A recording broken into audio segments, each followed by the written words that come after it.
भगवान से श्याम सुंदर ने शंख बजा दिया और उसी समय द्रोणाचार्य जी ने शस्त्र छोड़ दिए और अर्जुन ने उनके मस्तक को विदीर्ण कर दिया।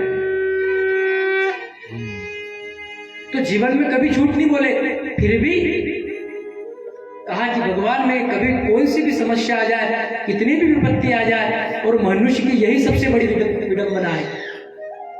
मनुष्य संपत्ति को संपत्ति नहीं कहता है, विपत्ति को विपत्ति नहीं कहता है। अरे भगवान को याद रखना सबसे बड़ी संपत्ति है और भगवान को भूल जाना सबसे बड़ी विपत्ति है। हम भगवान ठाकुर को पल पल याद रखें।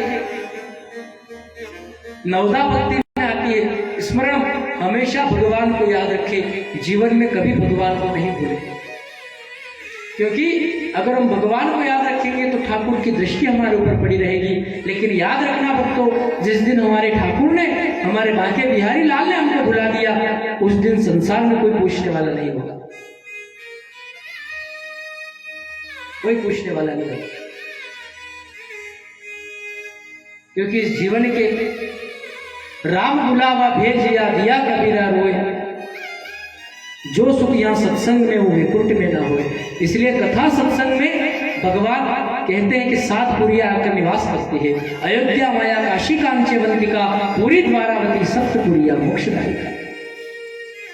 जो कथा सत्संग में आकर के बैठता है उसको 7 पुरियों में स्नान कराने के बराबर पुण्य की प्राप्ति होती है। लेकिन मन से कथा को सुनो, अपना मन कथा में लगाए। मन नहीं लगे, आपको कल बकरे का दृष्टांत बताया था कि मन नहीं लगे तो जबरदस्ती लगाओ इस मन को, क्योंकि मन बड़ा चंचल है। जो इस मन की मतंग के अनुसार चलता है उसको जीवन में हमेशा पराजित का सामना करना पड़ता है। और जो धर्म पर चलता है, मन की मतंग को त्याग करके अपने मन को गोविंद के चरणारविंदों में लगा देता है, भगवान उसके मानस पटल को पवित्र कर देते हैं। युधिष्ठिर ने इस प्रकार भगवान से कहा कि मैं हमेशा सत्य पर चलूं। सुभद्रा से कहा, सुभद्रा ने कहा कि प्रभु आप तो, सुभद्रा से कहा कि प्रभु आप तो मुझे हमेशा सखी भाव रखना। द्रौपदी ने भी यही कहा कि आप हमेशा मुझे सखी कहते हो, ये सखी वाला भाव कभी जाना नहीं चाहिए। और एक बात का ध्यान रखना, जगत, ध्यान से सुने, जगत तो खाती बगत आता है और जगन्नाथ जाते बगत आते हैं। जगत को आप बुलाओगे तो कौन सा समय आएगा जब स्वार्थ विवश करे सब प्रीति, सुर नर मुनि जन की है ये रीति। मनुष्य तो स्वार्थ का पुतला है, जब स्वार्थ आएगा तभी आपके पास में आएगा, लेकिन गोविंद निस्वार्थ आपकी बात को सुने। महाभारत के युद्ध में जब द्रौपदी को वो बात याद आई, आंखों में आंसू भर लिए कि गोविंद, जब वो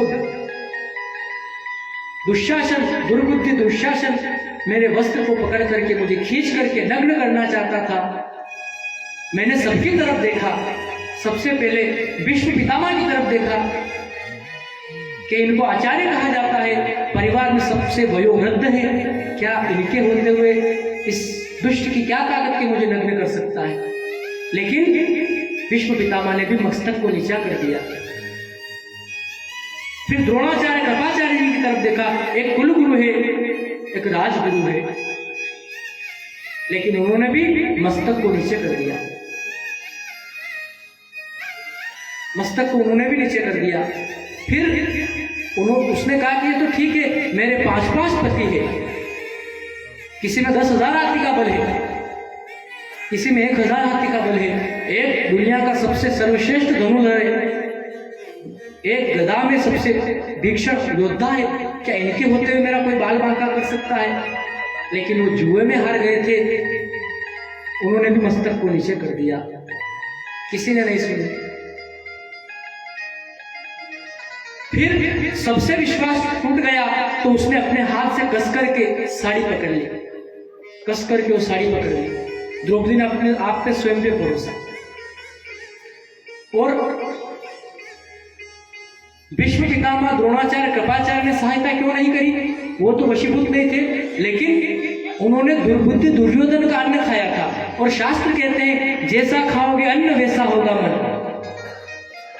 आप जैसा अन्न खाओगे वैसा आपका मन हो जाएगा, जैसा करोगे संग वैसा चलेगा, जैसा पियोगे पानी वैसे बोलोगे वाणी। उन्होंने अब उसने अपने आप को विश्वास किया, लेकिन फिर उसको पता चला कि इसके अंदर 10,000 हाथियों का बल था दुशासन के अंदर। उसने कहा कि अब क्या करें? उसने ऊपर देखा, मेरे बनवारी को याद किया और कहा कि तू जाने तेरा काम जाने, अब कुछ नहीं बचा। आपके पास भी कुछ नहीं बचे भगवान को चढ़ाने के लिए। 2 हस्तक और 1 मस्तक भगवान के शरण में झुका दीजिए, वो बनवारी आपकी सहायता करने के लिए चला है। तो भगवान मानो साड़ी का ही रूप बना करके चले आए। साड़ी बीच नारी है कि नारी है कि साड़ी है, साड़ी है कि नारी है कि नारी है कि साड़ी है। 10 सहस्त्र गज बल घट्यो, घट्यो न 2 गज चीर, मेरी बिचारा क्या करे जब सहाय करे। भगवान ने मानो साड़ी का ही रूप बना लिया। साड़ी बीच नारी है कि नारी बीच साड़ी है, साड़ी है कि नारी है कि नारी है कि साड़ी। खींचता गया, लेकिन भगवान ने उसकी लाज नहीं जाने दी, लाज बचाई। तो अपनी लाज भी बचाना है तो सर्वस्व भगवान के चरणारविंदों में अर्पण कर दो। क्योंकि दुनिया के लोग दिखावे के लिए आपके साथ है। आपके पास धन है, आपके पास रुपया है, आपके पास मान मर्यादा है, वैभव है, तब तक आपके परिवार वाले, गांव वाले, शहर वाले, रिश्तेदार सब आपके साथ में है। क्योंकि कहा है कि जब तन में उठेगी ज्वाला कोई पास ना आने वाला, तन में उठेगी ज्वाला कोई पास नहीं आएगा।